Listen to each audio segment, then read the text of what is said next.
Okay, well, I guess I'll get into my questions. Yeah, let's do it. I just wanted to say thank you first for taking the time to do this. Yeah, thank And you, thank you, thank you for my, reaching out. yeah, and my first question is, when did you first take an interest in music, and when did you know you wanted to be a sound engineer?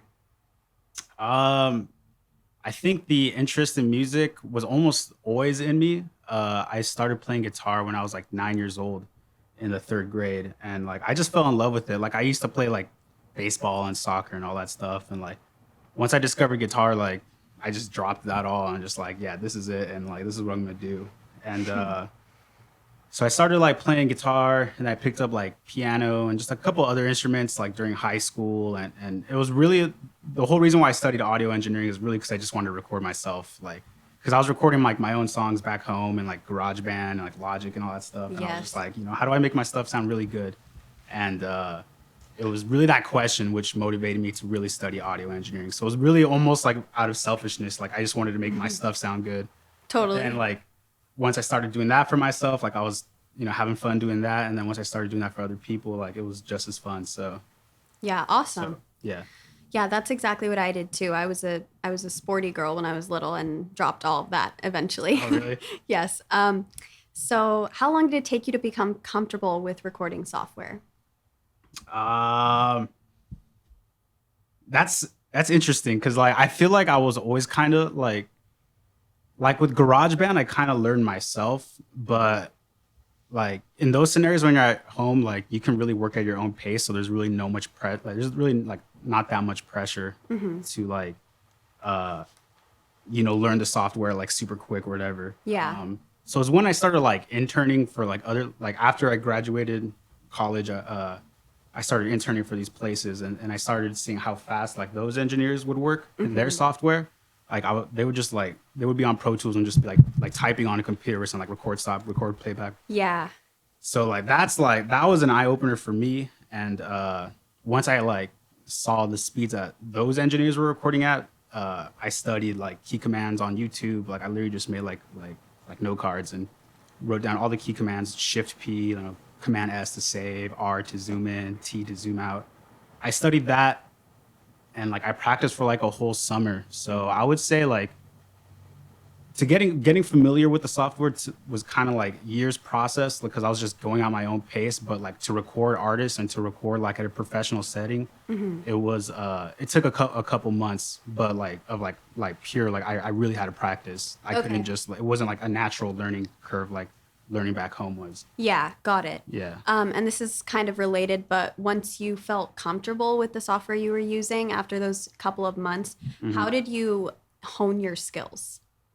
In terms of like recording, Yeah. uh, uh, so that was honestly for recording like at a studio, especially a commercial studio like this where people pay like an hourly rate. Like it's Hmm. really about speed. So for me, it's just like how can I work as quick and efficiently as possible. So a Just lot of that's practice. yeah, exactly. So a lot of that's key commands. A lot of that's like working from a template. So like Hmm. I don't have to like someone says like pull up an echo or something or do an echo here or something. I don't have to like manually like look for a plugin, search, and like look for when it's already there on my screen. I can just turn it on and like adjust it. So Yeah. a lot of it's like templates and just key commands and just finding little ways to work around. And sometimes I already know what the artist wants, and that helps like speed things up too. Like sometimes I can already tell like when they want me to record or they want me to play back. So it's just like kind of knowing what they want to helps like you run the session more smoothly and efficiently. Yeah. Because ultimately, like as an engineer, you're running the whole session. So like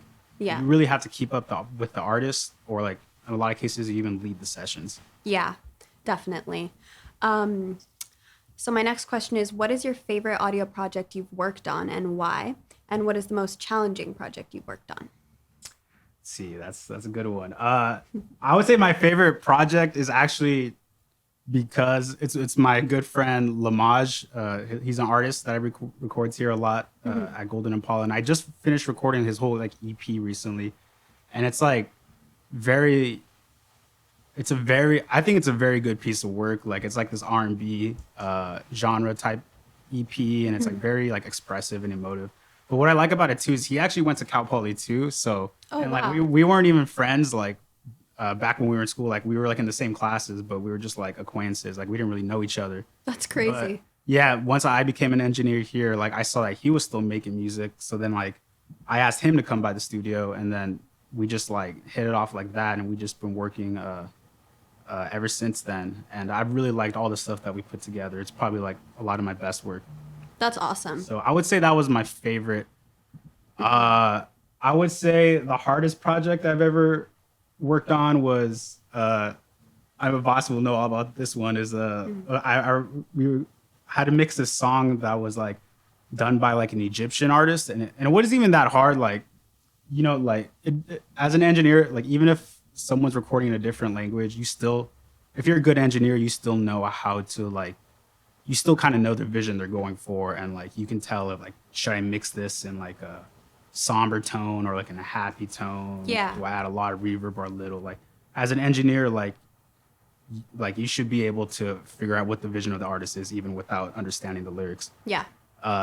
So that wasn't a problem. What the problem was is like it was just a huge session about like 400 tracks, but like wow, it's not that it's not that it was like a lot of the tracks that made it difficult. It was that it was kind of just like unprofessionally recorded, and like there was just a lot of like stuff you had to go through. So like so before I even started mixing it, it just took like Cleaning up. it took like 12 hours, 15 hours of just cleaning up and like looking through the takes, and like that's just like you can do it, and it's possible, but it's just like sometimes you get tedious, you like work, and Yeah. you just do it, and It's rough. I still love it. So like I love every project I work on, so it's all Yeah. a good experience for me.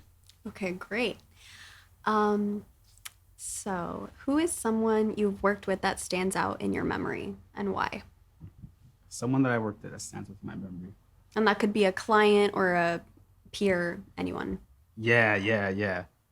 Well, again, there's that my artist Lamaj that I was telling you about, mainly Yeah. because he's also a fellow Bronco. And, I really believe in him, and like, we're really like a duo. Like I find that it's better to work with people who are more or less on your level, like in terms of networking, than like trying to always like reach for the top person and like hoping for a chance that they teach you something or you learn something from them. I know Cal Poly, they always tell you about networking and stuff, and it really is the most important thing. So if you can find people who are like in your skill level but maybe do something different, like I'm good at engineering but you're good at producing and you're good at artists, like let's all work together to Yeah. like elevate each other up. Like Kendrick Lamar's engineer, mixed by Ali, was like nobody basically before Kendrick came to fame, but like they were both working with each other when they were like 16, 17 before, and like they elevated each other. And then once Kendrick came up, his engineer came up, and now that same engineer mixes for like SZA and like Yeah. Schoolboy Q and like things like that. So like I would say one of my Lamaj for sure. His name is spelled Lee space Leemaj. Okay, I remember I'll correctly. check Yeah, him yeah. out. Yeah, I can always like show you Spotify or whatever, but Yeah. so I would say him. I also recorded like Lil Keed a couple weeks before he passed. He was like a rapper signed under Young Thug's label, Slime Records, I believe it's called, but I could be wrong about that. But that was a fun experience. He was a real nice dude to work with, and yeah, but he unfortunately passed away like literally a couple weeks after. But like, Yeah, so it's that's kind of just wild. like just a weird. It's just like that session has like a weird like place in my heart. You know what I mean? Like, Yeah. Yeah, totally. Yeah. That would leave an impact. Yeah. Yeah, I like that piece of advice because that's definitely really different than what all of my professors have said. They always say to like kind of reach out of your skill level. Yeah. But I always really love working with just like my friends and people I get along with really well. I think that's like one of the best environments to work in. Yeah. Yeah. I mean, you got to know. I think what's more important than skill level is like the passion, really. Like, do you see, like, if they're like at your same level or they're an average level, but you can tell they're super motivated and they're going to get better, then like, it's cool to work with them. But if they're like at your level, but like they're not taking it seriously, then it's like, it's not Yeah. worth networking with them. So it's like, you do have to use like your human judgment. So it's like, not only Yeah. skills a factor, but like also like who, like, Who they are. yeah, exactly. Who they are as a person, and if like, do they enjoy doing it, and do you see them like with having a lot of potential? Yeah, definitely. So what is one thing you've observed that your colleagues all have in common?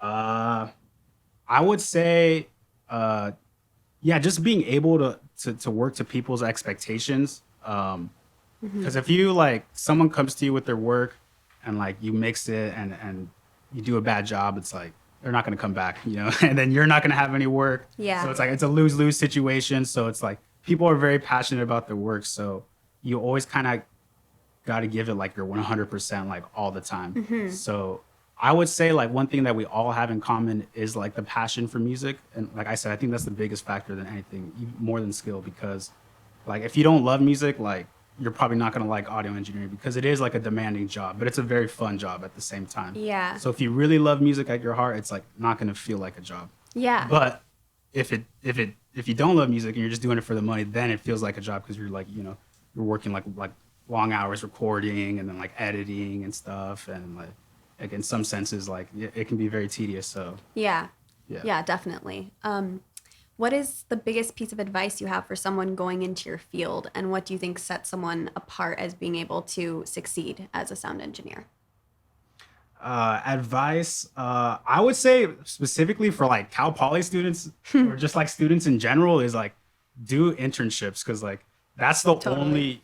only reason why I'm like I was able to get to where I'm at, because like I would say like school taught me like 40%, like YouTube taught me like 30%, and then the rest was just like interning for like multiple studios across LA. Yeah. And the reason why I say to do it like while in school is because like a lot of them are unpaid. So like that Yeah. sucks, but like it is what it is. So it's like if you do those internships like after you graduate, it's gonna suck. But like if you do it, like that's what I did. I did like a whole year and a half of like interning across maybe like 4 or 5 different studios in LA. Yeah. And like almost no, all of them were for sure unpaid. So yeah. And that's why I say do it during As soon as while you're possible. yeah, as soon as possible while you're in school, because like you can at least get credit for it, because they're gonna offer you credit, like school credit and stuff. Oh, that's Yeah. awesome. Okay. Yeah. That's good to know. I'm pretty sure you have to take one like as part of your curriculum, right? Like Yeah. later on. Yeah. So I was actually going to ask you, do you feel like Cal Poly provided you with a well-rounded music education? Because I have some thoughts about this. Yeah. It's a bit controversial. I feel like there's like it's like yes in some aspects, but some aspects no. I'll start with yes. So like music theory like was probably the most beneficial class, and like musicianship. I don't know. Have you taken musicianship class? Yes. Like where you're like singing the intervals and stuff. That has been like probably the most like it's probably been the biggest advantage for me as an engineer, because it allows me to step like beyond my role of engineer, which is like mixing, editing, but I can also be a vocal producer, because like a lot of people come in, they're good singers and stuff, but they're like not like academically trained, so like they might not know how to like harmonize or whatever. So like they're singing a line, and like I hear that line, and I'm like, you should throw a harmony like this, or like like you should do an octave harmony, or you should do like a perfect fifth harmony, like major third, minor third, but you don't say in those language, like, but I'll literally like sing it for them. Yeah, And, like totally. I'm not like a singer, but I can still deliver the message, like sing the note for them. Yeah. So musicianship really helped, and just knowing music theory too. Yeah. A lot of time, people come in with these like beats or instrumentals. It's like, and like they expect you to load it up super quick, and let's say they want auto tune, and it's like, how do you know the songs like in F minor in like 5 seconds? It's like, Yeah, totally. like I literally have a piano app on my phone. Like they have the like I'll load up the beat, pull up the piano app on my phone, like hum it out, find the note. Oh, it's F minor. Like then I'll put the auto tune in F minor. Yeah, So that's really good to know, because personally I'm classically trained in singing, oh, and good. I have pretty strong like ear training in music theory. What I'm just lacking right now is like the technology part, but it's exciting to know that that'll Yeah, come yeah, in handy.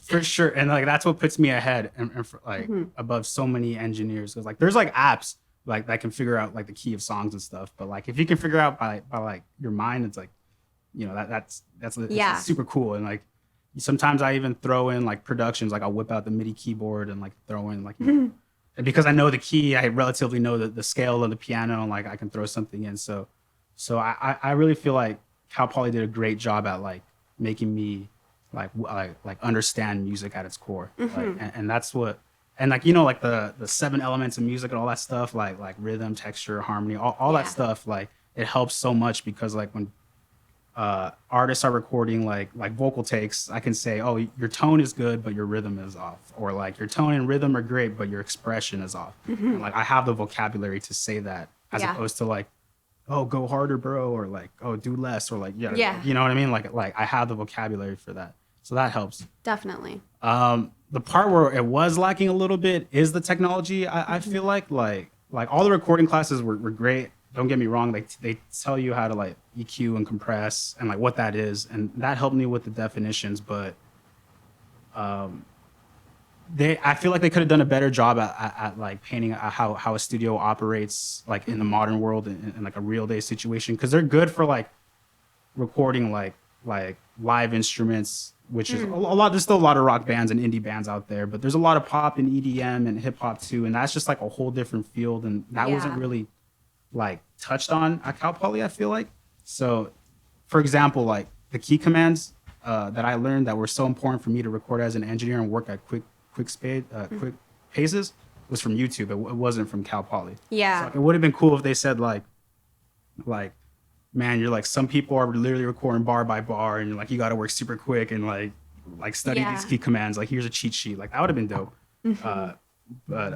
So yeah, I'll say some of the technology aspects could be a little bit refreshed and renewed, I feel like. Yeah, I would agree. Yeah. I'm liking it, but I'm not feeling super challenged. So I'm looking to possibly transfer to a school that offers a minor in music technology, and then I'm kind of looking to get my BA in music and then get a master's in sound engineering. Okay, that'd be yeah. Yeah, I feel like that would There's be the most prepared I can be.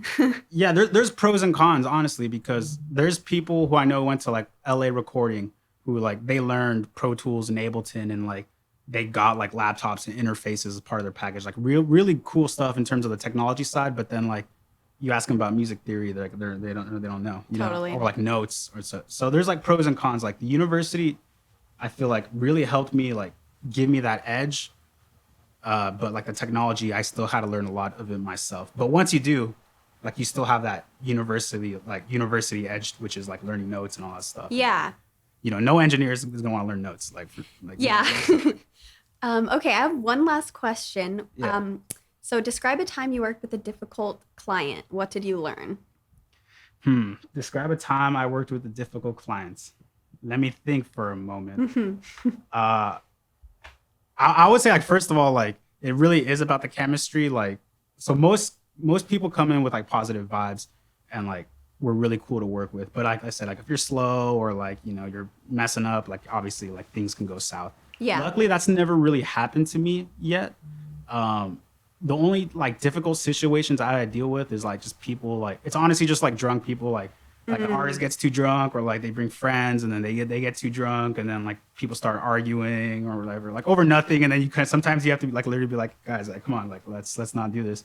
Yeah. But, like Oh no. yeah, so I would say like that's like I've never had like a situation where they've been personally mad at me, but it's just like sometimes like people bring in bad energies, and like I feel like that's the most important thing for the studio is like the atmosphere and environment, because like I've seen it firsthand. Like I'm recording an artist, they're having a great time, and then like I don't know, like their ex-girlfriend or the girlfriend comes, and all of a sudden it's like Chaos. they're like they're in their head like, oh, that sound good, or like their friends come, and like they're friends that give the right advice for sure, like oh, you can do this, but there's also the friends that like bringing bad at like energies, like oh, like no one's gonna like this, like Yeah. and people don't say stuff like that, but like you know sometimes people do just bring in bad energies. So it's I would say like as an engineer you gotta always like make sure that the atmosphere is positive, and you do that by being friendly, you know, offering water or whatever, or like Yeah. just like making sure they're comfortable, like hey man, like you like this take, you feel like you can do it better, because like sometimes like people record